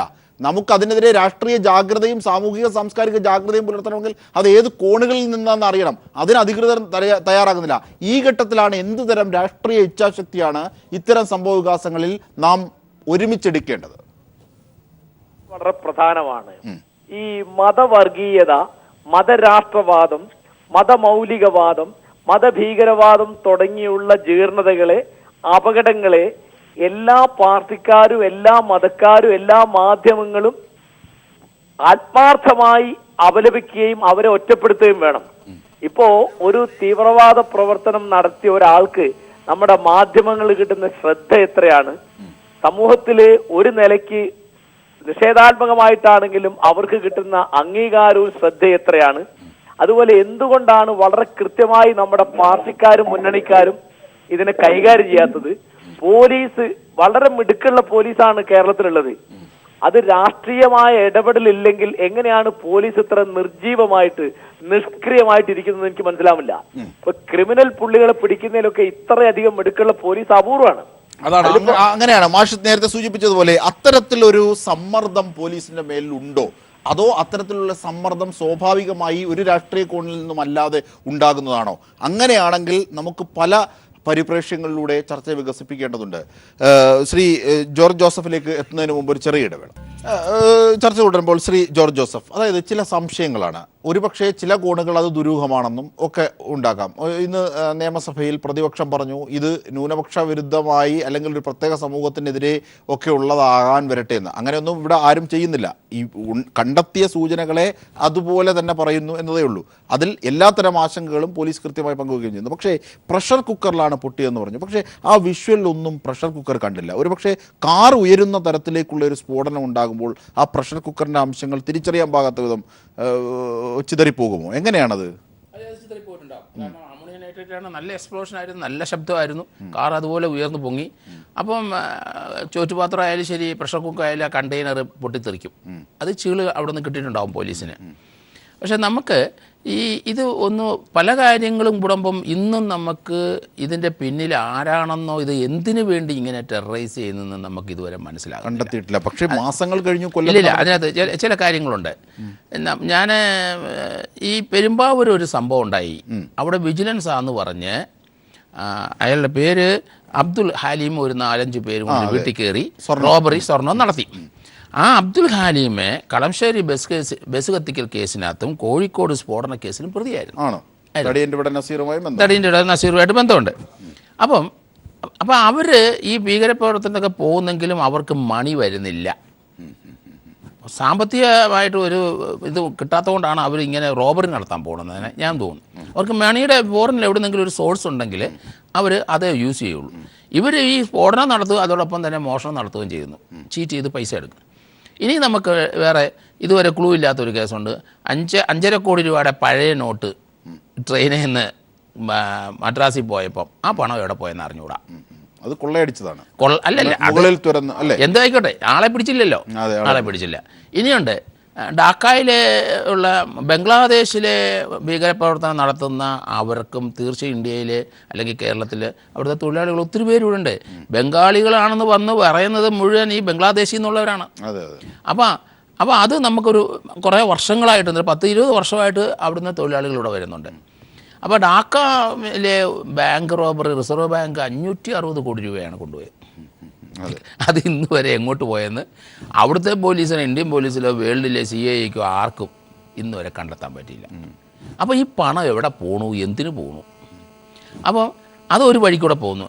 ഇവിടെ ചില ഭീകരപ്രവർത്തനം ഉൾപ്പെട്ടവരെ നമ്മൾ മനസ്സിലാക്കിയിട്ടുണ്ട്, അവർക്ക് പണം വരുന്നില്ല. പിന്നെ നമ്മൾ ഇതൊക്കെ സംശയം. പിന്നെ എന്തുകൊണ്ടാണ് ഇങ്ങനെ ഇടയ്ക്കിടയ്ക്ക് ഇങ്ങനെ കളക്ടറേറ്റിലും ഇങ്ങനെ ഒരു ത്രെട്ട് നടത്തുന്നത്? എന്തിന്? അത് എന്ത് കാര്യത്തിനാണെന്ന് നമുക്ക് അതിന്റെ ഉദ്ദേശം കണ്ടെത്താൻ കഴിഞ്ഞിട്ടില്ല അധികൃതർ. അത് പോലീസ് അല്ലെങ്കിൽ കൊല്ലത്ത് നടന്ന മാസങ്ങൾ കഴിഞ്ഞു അതിന്റെ ഏതെങ്കിലും തരത്തിലുള്ള സൂചന, ഒരുപക്ഷെ ടൈമറുമായി ബന്ധപ്പെട്ട അതിന്റെ ഈ ടൈമർ ഉണ്ടാക്കുന്നതിന്റെ ഇലക്ട്രോണിക് ബോർഡ് കേരളത്തിന് പുറത്തൊരു സ്ഥലത്ത് നിന്നാണ്, അവിടെ എത്തി അന്വേഷണം നിൽക്കുകയാണ്. അതിനുശേഷം തുടരാനായില്ല എന്നാണ് എൻ്റെ വിവരം.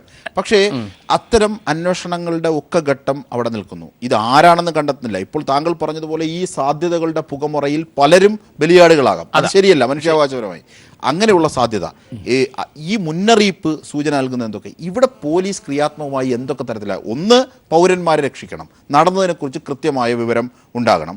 2, ഇനി ഒരു കാര്യം ഇങ്ങനെ ഒരു ആശങ്ക ഉണ്ടാകാത്ത വിധം ബ്ലോക്ക് ചെയ്യണമെല്ലാം. ഇതിന് പോലീസ് എടുക്കേണ്ടതെന്ത്? അതിന് രാഷ്ട്രീയ നേതൃത്വം നൽകേണ്ട സ്വാതന്ത്ര്യമെന്ത്? അല്ല, രാഷ്ട്രീയ നേതൃത്വം എല്ലാവരും ഞാൻ പല ചർച്ചയിലും കാണുന്നുണ്ട്. ഇതെല്ലാവരുടെ അഭിപ്രായം ഇത് കണ്ടെത്തണം. കാരണം വളരെ കുറച്ച് ആൾക്കാർ മാത്രമാണ്, അല്ലെങ്കിൽ അവരുടെ പേരെല്ലാം മുസ്ലിം കുട്ടികളാണ്. കാരണം മുസ്ലിംസ് ആരും തീവ്രവാദികളല്ല കേരളത്തിൽ, എല്ലാ സംസ്കാരമുള്ള മുസ്ലിംസാണ്. അത് കുഞ്ഞാലിക്കുട്ടിയുടെ മുസ്ലിം ലീഗ് ആയാലും ശരി, എല്ലാവരും നല്ല സംസ്കാരമുള്ളവർ, അവരാരും ഇതിന് പോവില്ല. അപ്പോൾ അവരെ കൈകളിൽ ഉൾപ്പെടാത്തവരെ, അല്ലെങ്കിൽ അവരുടെ പാർട്ടിയിലോ അല്ലെങ്കിൽ അവരുടെ ബന്ധപ്പെടാത്ത ഏതോ ഒരു ചെറിയ കുറേ ആൾക്കാർ ഡ്രോപ്പ് ഔട്ടുകളുണ്ട്. അപ്പോൾ അതുകൊണ്ട് അതൊരു മതതീവ്രവാദമായിട്ട് എനിക്കിതിപ്പം തോന്നണില്ല. ഇതൊരു ജീവിതമാർഗ്ഗമാണോ എന്നെനിക്കൊരു സംശയമുണ്ട്. കാരണം ഈ ടെററിസ്റ്റ് ആക്ടിവിറ്റി നടന്നത്, കാരണം ഇപ്പം അതുകൊണ്ടാണ് ഞാൻ പെരുമ്പാവൂർ കാര്യം എടുത്തിട്ടത്. മനസ്സിലായി. അപ്പം ഇതിനകത്ത് ഇനി വേറൊരു കാര്യമുണ്ട്. ഈ കളക്ട്രേറ്റിലും 4 കളക്ട്രേറ്റിൽ സ്ഫോടനം നടന്നു, കോടതിയുടെ അടുത്ത് നടന്നുകൊണ്ട് ആ കളക്ട്രേറ്റിലുള്ള സ്ഥിരം വരുന്ന ജീവനക്കാരുടെ കോംപ്ലിസിറ്റി നോക്കണമെന്നാണ് ഞാൻ പറയണത്. അതുകൊണ്ടാണ് അത് പെനിട്രേറ്റ് ചെയ്യാൻ പറ്റുന്നില്ല. അവരെല്ലാവരും അവിടെ കളക്ട്രേറ്റും അതുമായിട്ട് ബന്ധപ്പെട്ടവരെല്ലാം അല്ലെങ്കിൽ കോടതിയായിട്ട് ബന്ധപ്പെട്ടവരെല്ലാം സത്യസന്ധന്മാരാണെന്ന് പോലീസ് ഇപ്പോഴും അങ്ങനെ ഇത് കണക്കിലെടുക്കാൻ പാടില്ല. അവരുടെ കോംപ്ലിസിറ്റി നോക്കണം. ഇതിനകത്തൊരു പ്രത്യേകത കാണുന്നത്, 9:30 ആ കാർ അവിടെ വന്നു, 1:30 പൊട്ടി. അപ്പോൾ അതിൻ്റെ ഇടയ്ക്കാണ് വെച്ചിരിക്കുന്നത്. അപ്പം പോലീസിന് വളരെ പെനിട്രേറ്റ് ചെയ്യാൻ തീർച്ചയായും അങ്ങനെ സംശയാസ്പദമായി കണ്ട ഒരാളുടെ രേഖാചിത്രം പോലീസ് രൂപപ്പെടുത്തിക്കൊണ്ടിരിക്കുകയാണ്. അതൊരു പക്ഷേ നാളെ പോലീസ് റിലീസ് ചെയ്യുമെന്നാണ് അറിയുന്നത്. തീർച്ചയായും ചർച്ച അതിൻ്റെ അവസാന ഘട്ടത്തിലേക്ക് പോകുന്നതിന് മുമ്പ് ഒരു ചെറിയ ഇടവേള. ശ്രീ മൈൻ ഹാജി, താങ്കൾ ടെലിഫോൺ ലൈനിലുണ്ടെങ്കിൽ അതായത് ഇത്തരത്തിൽ താങ്കൾ പറഞ്ഞതുപോലെയുള്ള ഒരു ആശങ്ക, അതിനെതിരെ നിരത്തുന്ന ആശങ്ക, ഈ ആശങ്കകളൊക്കെ ആശങ്കകളായി തന്നെ നിലനിൽക്കുകയാണ്. അത് എവിടെയൊക്കെ സ്ഫോടനം നടന്നാലും ഇതിന് അധികൃതർ കൃത്യമായൊരു പോയിന്റിലേക്ക് പൗരന്മാർക്ക് ഈ കാര്യങ്ങളെ എത്തിക്കുന്നില്ല. പക്ഷേ ഈ സൂചനകൾ നൽകുന്നത് പാർലമെന്റിൻ്റെയും കേന്ദ്രമന്ത്രിയുടെയും പ്രധാനമന്ത്രിയുടെയും ഒക്കെ ചിത്രങ്ങൾ, പാർലമെന്റിന്റെ ചിത്രങ്ങൾ, ഭീഷണി കത്തുകൾ, ഇതൊക്കെ ഗൂഗിളിൽ നിന്ന് വെറുതെ ഡൗൺലോഡ് ചെയ്ത് ആകാൻ സാധ്യതയില്ലല്ലോ. എന്തൊക്കെയാണ് മുസ്ലിം ലീഗ് അതേ സംബന്ധിച്ച് കരുതുന്നത്? അജിംഷാദെ, താങ്കളിപ്പോ റഹീം സംസാരിക്കുമ്പോ എത്ര നല്ല കുട്ടിയായിരുന്നു. വളരെ അച്ചടക്കമുള്ള, ഒരു പ്രശ്നങ്ങളും ഉണ്ടാക്കാതെ വളരെ ശാന്തതയുള്ള കുട്ടിയായിരുന്നു. അതുപോലെ ഞാൻ സംസാരിക്കുമ്പോഴും എനിക്കും സംസാരിക്കാനുള്ള അവസരം തരണം. പറഞ്ഞോ, എത്ര അവസരമാണ് തന്നത്? താങ്കൾക്ക് തന്നതാണ് ഏറ്റവും കൂടുതൽ മിനിറ്റുകൾ. ആകെ 3/4 മണിക്കൂർ ഹോൾഡ് ചെയ്യിക്കണം. ആകെ 3 മിനിറ്റാണ് ഞാൻ സംസാരിച്ചത്. അല്ലല്ല, ഇപ്പൊ അത് വെറുതെ സമയം കളയണ്ട നമുക്ക്. അന്ന് തർക്കത്തില് സമയം കളയണ്ട. ഇവിടെ വിഷയത്തിലേക്ക് ഞാൻ പറയുന്നത്, കേരളത്തില് മത തീവ്രവാദികൾ എന്നുള്ള നിലയിലുള്ളത് കാര്യമായ ഒരു സംഘടിത രൂപത്തിലില്ല. എവിടെയെങ്കിലും എവിടെയെങ്കിലും ഏതെങ്കിലും തീവ്ര സ്വഭാവമുള്ള ആളുകൾ പണ്ട് മഅദനി ഒരു സംഘവുമായി വന്നിരുന്നു. അതൊക്കെ വളരെ വേഗം ചീറ്റിപ്പോയി. മഅദനി തന്നെ അത് ഉപേക്ഷിച്ച് വറവയ്ക്ക് പോയി. കേരളത്തിൽ അങ്ങനെ ഒന്നുമില്ല. അത് ഉണ്ടാക്കാനുള്ള ശ്രമം നടക്കുകയാണ് ഇവിടെ. അതിന് ഒറ്റക്കെട്ടായി നമ്മൾ നേരിടണം. അതാണ് നിങ്ങളുടെ അഭിപ്രായം. ഒരു കാര്യം ചോദിച്ചോട്ടെ, പറഞ്ഞ കുറെ കാര്യങ്ങൾ താങ്കൾക്ക് സംശയം വരും. ഞാനല്ല ശ്രീ റഹീമാണ് ചോദിക്കുന്നത്. പ്രതിനിധിയാണ് ചോദിക്കുന്നത്. മറുപടി പറയട്ടെ. റഹീം ചോദിച്ചു വെച്ചതിട്ടല്ലോ കുറെ. ശരി, അതിന് മറുപടി പറയട്ടെ. അല്ല, ഒരു കാര്യം കൂടി പറഞ്ഞു പോയാൽ കൊള്ളായിരുന്നു. കുറെ കാര്യങ്ങൾ ഞാൻ സമ്മതിക്കുന്നു. ആ കൂട്ടത്തിൽ റഹീം പറഞ്ഞു മതപരത എന്ന് പറഞ്ഞത് അത് തനിക്ക് അസംബന്ധമാണ്. ഒരു നിരീശ്വരവാദിയുടെ സ്വഭാവമാണത്, സ്വരമാണത്. നിരീശ്വരവാദി ഈ മതം എന്ന് പറഞ്ഞാൽ കേരളത്തിൽ ഏത് മതങ്ങളാണെങ്കിലും അവർ ഇവിടെ പഠിപ്പിക്കുന്നത് സൗഹൃദവും സംസ്കാരവും സംസ്കാര സമ്പന്നരായ ഒരു സമൂഹത്തെയാണ് വാർത്തെടുക്കുന്നത്. ഇവിടെ എത്ര അറബി കോളേജുകൾ, എത്രയായിരം മദ്രസകൾ, എത്രയായിരം പള്ളികൾ ഒക്കെ ഉള്ള നാടാണ് നമ്മളെ കേരളം. എവിടെയെങ്കിലും ഒരു പള്ളി, ഒരു അറബി കോളേജ്, ഒരു യത്തീംഖാന അവിടെ കേന്ദ്രീകരിച്ച് എല്ലാം അവിടെ പഠിച്ചു പോയ കുട്ടികൾ, അതുമായി ബന്ധപ്പെട്ടവര് ഒരു തരത്തിലുള്ള ആക്ഷേപം നാളിതുവരെ 60 വയസ്സ് പൂർത്തിയായി നമ്മൾ ഇന്നലേക്ക് നമ്മളെ കേരളത്തിന് ഇന്ന് വരെ റിപ്പോർട്ട് ചെയ്തിട്ടില്ല. ഇന്ത്യ രാജ്യത്ത് റിപ്പോർട്ട് ചെയ്തിട്ടില്ല. അപ്പൊ മതം പഠിക്കാത്തത് കൊണ്ടാണ് ഈ മതത്തിന്റെ പേരിൽ ആരെങ്കിലും ചെയ്യുന്നുണ്ടെങ്കിൽ അവൻ മതത്തിനെ പറ്റി ഒരു ചുക്കും അറിയാത്തവരാ. ആ കൂട്ടത്തിൽ നിങ്ങളെപ്പോലുള്ള നിരീക്ഷണവാദികൾ മതം എന്താണെന്ന് മനസ്സിലാക്കാതെ കുറെ ആളുകളും കൂടിയിട്ട് അനാവശ്യമായ വിവാദങ്ങൾ ഉണ്ടാക്കും. എനിക്ക് പറയാനുള്ള എന്താ വെച്ചാൽ ഇത്തരം ഘട്ടത്തിൽ അതൊക്കെ നിർത്തിവെച്ച് നമ്മൾ ഒറ്റക്കെട്ടായിട്ട് മതമുള്ളവരും മതമില്ലാത്തവരും മതത്തിലെ വ്യത്യസ്തതയുള്ളവരും എല്ലാവരും ഒറ്റക്കെട്ടായി നമ്മുടെ നാട്ടിൽ അത് സമ്മതിക്കുന്ന പ്രശ്നമില്ല എന്നുള്ള നിലയിൽ ഒറ്റക്കെട്ടായി അതിനെ നേരിടേണ്ട സമയമാണിപ്പോ. അപ്പൊ കിട്ടിയ ചാൻസിൽ ഇപ്പോ ജേക്കബ് സാർ പറഞ്ഞല്ലോ, അദ്ദേഹം പറഞ്ഞതാണ് ശരി, അത് മതമാണ് എന്ന് തോന്നുന്നില്ല എന്നൊക്കെ അദ്ദേഹം പറഞ്ഞല്ലോ. അദ്ദേഹം കാരശ്ശേരി സാറും പറഞ്ഞ അതാണ് യഥാർത്ഥത്തിൽ. ഇത് മതത്തിനും ഇതിലൊരു ബന്ധമില്ല, രാഷ്ട്രീയത്തിനും ബന്ധമില്ല. അതൊക്കെ വെച്ച് കണക്ട് ചെയ്ത് വിരോധം തീർക്കാൻ ശ്രമിക്കുന്ന ശ്രമം അത് മാർക്സിസ്റ്റ് പാർട്ടി ആണെങ്കിലും BJP ആണെങ്കിലും ഇത്തരം സന്ദർഭങ്ങൾ അതെടുത്ത് നാട് കുഴപ്പമാക്കാൻ ശ്രമിക്കരുത് എന്നാണ് എനിക്ക് വിനീതമായി പറയാനുള്ളത്. അതോടൊപ്പം ഗവൺമെന്റ് വളരെ ശക്തമായ നടപടി എടുക്കണം. വളരെ ശക്തമായ നിലപാടെടുത്ത് കുറ്റക്കാരെ പുറത്തു കൊണ്ടുവന്ന് മാതൃകാപരമായ ശിക്ഷ അവർക്ക് ഉണ്ടാക്കിയാൽ മാത്രമേ, അവർക്ക് നൽകിയാൽ മാത്രമേ ഇത്തരം പ്രവണതകൾ നമ്മുടെ രാജ്യം, കേരളം എന്ന് പറഞ്ഞാൽ ദൈവത്തിന്റെ സ്വന്തം നാടാ.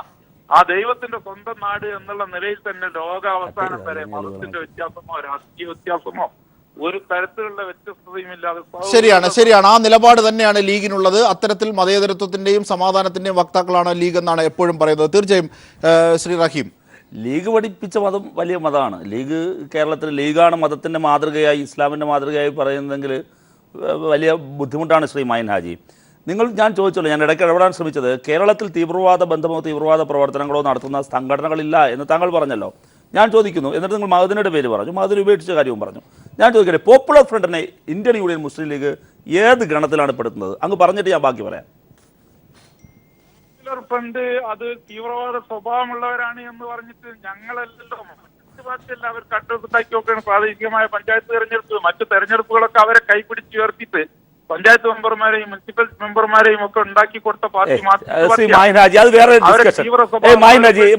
അത് താങ്കളെ പോലെ മെച്ചൂറായ ഒരാൾ പറയുന്നത് ശരിയല്ല. അങ്ങ് പറഞ്ഞത് കേരളത്തിൽ, ഞാനൊന്ന് പറയട്ടെ, എന്റെ ഊഴമാണ് ശ്രീ മൈൻ ഹാജി, സഖ്യം ചെയ്ത് പഞ്ചായത്തിലേക്ക് ഈ സംഘടനകളുടെ പ്രതിനിധികളെ തെരഞ്ഞെടുത്ത ശ്രീ മൈൻ ഹാജി, ഇതെന്റെ ഊഴമാണ്. അവസാനിക്കാൻ സമയമില്ലാത്തതുകൊണ്ടാ ശ്രീ മൈൻ ഹാജി, റഹീം ചോദിക്കുന്നത് കേൾക്കൂ. ശ്രീ മൈൻ ഹാജി, അങ്ങ് പറഞ്ഞത് മുഴുവൻ ഞാൻ സശ്രദ്ധം കേട്ടിരുന്നു, ഞാൻ ഇടപെട്ടില്ല. എന്റെ ഊഴത്തിനിടയിൽ ഞാൻ ഒരിക്കൽ ചോദിച്ചു, ആ ചോദ്യത്തിന് താങ്കൾ വിശദീകരിച്ച് പറയുന്ന മറ്റു പലതുമാണ്. പോപ്പുലർ ഫ്രണ്ട് മതതീവ്രവാദ, ഞാൻ പറയട്ടെ, സത്യമായിട്ട് മാർക്സിസ്റ്റ് പാർട്ടിയുടെ ഞാൻ പാർട്ടിപരമായി അങ്ങ് പറയുന്നത് മാത്രം കേൾക്കാനാണെങ്കിൽ ഞാൻ നിർത്തി പുറത്തു പോയിരിക്കാൻ, TV കണ്ടിരുന്നാൽ മതിയല്ലോ. അങ്ങൊന്ന് കേൾക്കൂ. അങ്ങ് മറുപടി ഇല്ലാത്തത് കൊണ്ടാണോ അങ്ങ് മാറിപ്പോകുന്നത്? മുസ്ലിം ലീഗിന് പോപ്പുലർ ഫ്രണ്ടിന് ഒരു തീവ്രവാദ ബന്ധമുള്ള പ്രവർത്തനമാണ് നടത്തുന്നതെന്ന് ഞങ്ങൾ പറയുന്നു. നിങ്ങളുടെ നിലപാടാ ചോദിച്ചേ. നിങ്ങളത് പറയുമ്പോൾ ഞങ്ങൾ അവരോട് ബന്ധം അത് വേറെ ചർച്ച ചെയ്യാം അവരുണ്ടെങ്കിൽ. മുസ്ലിം ലീഗ് എല്ലാ കാലത്തും പോപ്പുലർ ഫ്രണ്ട് മഅദനി പാർട്ടി അടക്കം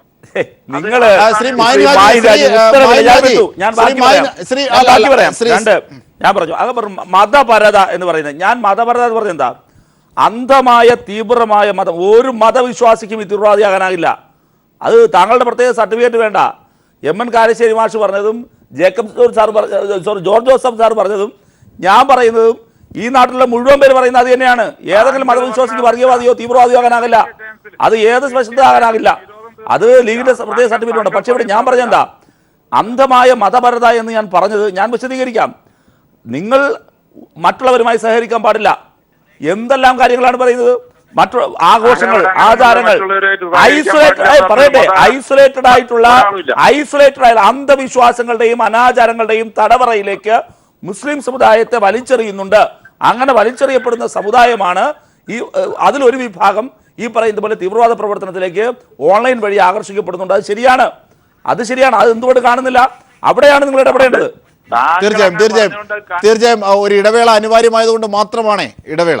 ശ്രീ ബി ഗോപാലകൃഷ്ണൻ, അതായത് കേരളത്തിലെ IS-ന്റെ ലക്ഷണങ്ങൾ ഒന്ന്, ഇവിടെ സൂചിപ്പിക്കപ്പെട്ടതുപോലെ, ചർച്ചയിൽ സൂചിപ്പിക്കപ്പെട്ടതുപോലെ തീവ്ര സ്വഭാവമുള്ള രാഷ്ട്രീയ പാർട്ടികൾ, അതായത് പൊട്ടൻഷ്യൽ IS എന്ന് പറയാം, മാവോയിസ്റ്റ് സാന്നിധ്യം, സംഘപരിവാർ തീവ്രവാദം എന്ന് ആരോപിക്കപ്പെട്ടത്, കുട്ടിയുടെ കഴുത്തറുത്തതൊക്കെ പ്രസംഗങ്ങളിൽ നിന്ന് ഊർജ്ജവത്തായത്, സാമൂഹ്യ വിരുദ്ധ ശക്തി, കുഴൽപ്പണ മാഫിയ, ഇങ്ങനെ ഒരുപാട് സാധ്യതകളുണ്ട്. എങ്ങനെയാണ് ഈ ഘട്ടത്തിൽ പോലീസ് നീങ്ങേണ്ടത്? വളരെ ചുരുക്കി ദയവായി പറയണം, സമയപരിമിതി കൊണ്ടാണ്. 5 പോയിന്റ് പറയാനുണ്ട്. ഞാൻ ഇത്രയും നേരം മിണ്ടാതിരിക്കുകയായിരുന്നു. അതുകൊണ്ട് അജിംഷ് ഇടപെടരുത്. ഇത്രയും നേരത്തെ സംഭാഷണത്തിനിടയിൽ ഞാൻ പറഞ്ഞതാണ് ശരി എന്നുള്ളത് പ്രേക്ഷകർക്ക് മനസ്സിലായിട്ടുണ്ടാവും. കാരണം മായിൻ ഹാജി പറഞ്ഞു മദനി തീവ്രവാദിയാണ്, റഹീം പറഞ്ഞു പോപ്പുലർ ഫ്രണ്ട് തീവ്രവാദികളാണ്. ഇവർ രണ്ടുപേരും തീവ്രവാദികളാണെന്നും ഭീകരവാദികളുമാണെന്ന് BJP പറയുമ്പോൾ ഞങ്ങളൊരു സമൂഹത്തെ നിങ്ങളും തീവ്രവാദിയാണെന്ന് ഇവർ രണ്ടുപേരും പറഞ്ഞു. വരുന്നത് അല്ലല്ല, നിർത്തും. ഞാൻ സംസാരിക്കാം. ഞാൻ ഇത്രയും നേരം മൗനമായിട്ടിരുന്നതാ. അജിംഷ ഒരു മിനിറ്റ് ഞാൻ സംസാരിക്കട്ടെ. ഞാൻ മിണ്ടിയിട്ടില്ല നിങ്ങൾ പറഞ്ഞപ്പോ, പ്ലീസ്. അപ്പോ ഇതിലെ വിഷയം എന്താ വെച്ചാൽ, ഒരു സമൂഹത്തിന്റെ പേരിൽ ഇൻസെക്യൂരിറ്റിയാണ് ഒരു സമൂഹത്തിന് എന്ന് പറഞ്ഞുകൊണ്ട് തീവ്രവാദ വിഭാഗങ്ങളെ കുറിച്ച് പറയുമ്പോൾ ഉടനെ സമൂഹത്തെ കൊണ്ടുവരും. അതാണ് അടിസ്ഥാനപരമായിട്ടുള്ള കേരളത്തിന്റെ തകരാറ്. ആ തകരാറ് നമ്മൾ മാറ്റണം. ഇവിടെ മുസ്ലിം സമൂഹത്തെ ആരും പറയുന്നില്ല, BJP പറയുന്നില്ല, ആരും പറയുന്നില്ല. പറയുന്നത് ഭീകരവാദത്തെയാണ്. ഭീകരവാദത്തെ പറയുമ്പോഴേക്കും BJP പറയുമ്പോഴേക്കും ഇൻസെക്യൂരിറ്റി പറയരുത്. അതാണ് ഒന്ന്. രണ്ടാമത്തത്, റഹീം, എന്റെ സുഹൃത്ത് റഹീം പറഞ്ഞു ഇടതുപക്ഷം ഉണ്ടെങ്കിലേ ഭീകരവാദം ഇല്ലാതാവുകയുള്ളൂ. റഹീം ഒരു കാര്യം മനസ്സിലാക്കുക, നിങ്ങൾ ശക്തമായിട്ടുള്ള കണ്ണൂരിലാണ് ഏറ്റവും കൂടുതൽ ഭീകരവാദികൾ.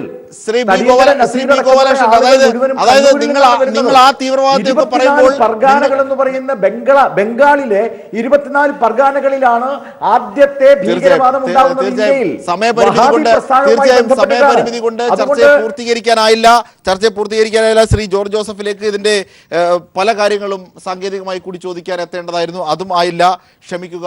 എന്തായിരുന്നാലും ഇനി സ്ഫോടനങ്ങൾ ഒന്നും ഉണ്ടാകാതെയുള്ള ജാഗ്രത രാഷ്ട്രീയ ഇച്ഛാശക്തിയിൽ രൂപപ്പെടും കേരളത്തിൽ എന്ന വിശ്വാസത്തോടെ ചർച്ചയിൽ പങ്കെടുത്തവർക്ക്